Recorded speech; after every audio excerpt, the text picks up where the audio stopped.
Rodney James Alcalá, nacido el 23 de agosto de 1943, fue un violador y asesino en serie convicto que fue sentenciado a muerte en California en 2010 por 5 asesinatos cometidos entre 1977 y 1979, y se cree que es responsable de muchos más. Se le conoce como el asesino del juego de las citas, debido a su aparición en 1978 en el programa de televisión estadounidense The Dating Game, en medio de su ola de asesinatos. Alcalá también es conocido por sus excepcionales demostraciones de crueldad. Los fiscales dicen que jugaba con sus víctimas, estrangulándolas hasta que perdían el conocimiento, y luego esperaba hasta que revivían, a veces repitiendo este proceso varias veces antes de finalmente matarlas. Los investigadores han encontrado cientos de fotos de mujeres y adolescentes fotografiadas por Alcalá y especulan que podría ser responsable de muchos más asesinatos en California. También es sospechoso de al menos 2 asesinatos sin resolver en Nueva York. Las autoridades lo han comparado con Ted Bundy y temen que, a medida que se acumulan las pruebas, pueda demostrar ser uno de los asesinos en serie más prolíficos de la historia de Estados Unidos. Alcalá nació como Rodrigo Jacques Alcalá Bucor en San Antonio, Texas, hijo de Raúl Alcalá Bucor y Ana María Gutiérrez. Él y sus hermanas fueron criados por su madre en un suburbio de Los Ángeles. Su padre abandonó a la familia. Se unió al ejército de los Estados Unidos en 1960, donde sirvió como oficinista. En 1964, tras lo que se describió como una crisis nerviosa, un psiquiatra militar le diagnosticó trastorno de personalidad antisocial y le dio de baja por motivos médicos. Alcalá, que afirma tener un coeficiente intelectual de nivel de genio, se graduó en la Escuela de Bellas Artes de la UCLA después de su baja médica del ejército, y más tarde asistió a la Universidad de Nueva York bajo el alias de John Berger, donde estudió cine con Roman Polanski. Alcalá cometió su primer delito conocido en 1968. Un automovilista en Los Ángeles lo vio atrayendo a una niña de 8 años llamada Tali Shapiro a su apartamento en Hollywood y llamó a la policía. La niña fue encontrada en el apartamento violada y golpeada con una barra de acero, pero Alcalá escapó. Huyó a la costa este y se matriculó en la Escuela de Cine de la Universidad de Nueva York con el nombre de John Berger.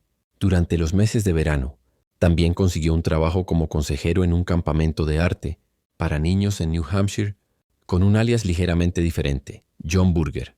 En 1971, después de que 2 campistas vieran el cartel de búsqueda del FBI de Alcalá en la oficina de correos y notificaran a los directores del campamento, este fue arrestado y extraditado a California.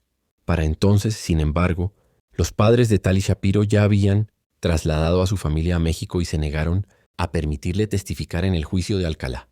Al no poder condenarlo por violación e intento de asesinato, sin su testigo principal, la fiscalía se vio obligada a permitir que Alcalá se declarara culpable de un cargo menor. Fue puesto en libertad condicional después de 34 meses. En 1974, bajo el programa de sentencias indeterminadas popular en ese momento, que permitía a las juntas de libertad condicional liberar a los delincuentes tan pronto como demostraran evidencia de rehabilitación. Menos de 2 meses después, Alcalá fue arrestado por violar su libertad condicional y proporcionar marihuana a una niña de 13 años, que alegaba haber sido secuestrada. Una vez más, obtuvo la libertad condicional tras cumplir 2 años de una sentencia indeterminada. En 1967, a pesar de sus antecedentes penales y su registro oficial como delincuente sexual, fue contratado como tipógrafo por el diario Los Angeles Times, en medio de su cobertura de los asesinatos del estrangulador de Hillside. Durante este periodo, Alcalá también convenció a decenas de jóvenes de que era fotógrafo de moda profesional y las fotografió para su portafolio. La mayoría de esas fotos permanecen sin identificar, y la policía teme que algunas de las mujeres puedan ser víctimas adicionales. Robin Samsoe, una niña de 12 años de Huntington Beach, California, desapareció en algún lugar entre la playa y su clase de ballet. El 20 de junio de 1979, su cuerpo en descomposición fue encontrado 12 días después en las colinas de Los Ángeles. Posteriormente, la policía encontró sus aretes en una taquilla alquilada por Alcalá en Seattle. En 1980 Alcalá fue juzgado, declarado culpable y sentenciado a muerte por el asesinato de Samsoe, pero su condena fue revocada por la Corte Suprema de California porque el juez de primera instancia del Tribunal Superior del Condado de Orange había permitido que el jurado escuchara sobre el caso de Tali Shapiro y otras condenas de Alcalá por violación y secuestro. En 1986 fue condenado por segunda vez y nuevamente, sentenciado a muerte, pero un panel del Tribunal de Apelaciones del Noveno Circuito revocó su condena una vez más, en parte porque no se permitió a un testigo apoyar la afirmación de Alcalá de que el guardabosques que encontró el cuerpo de Samsoe había sido hipnotizado por investigadores de la policía.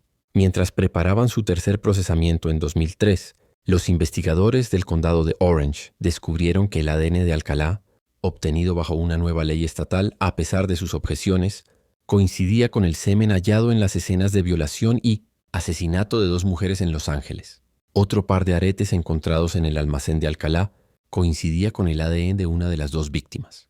Pruebas adicionales, incluyendo otra coincidencia de ADN de un caso sin resolver en 2004, llevaron a la acusación de Alcalá por los asesinatos de 4 mujeres más. Jill Barcombe, de 18 años, asesinada en 1977 y originalmente pensada como víctima del estrangulador de Hillside. Georgia Wickstead, de 27 años, golpeada en su apartamento de Malibú en 1977.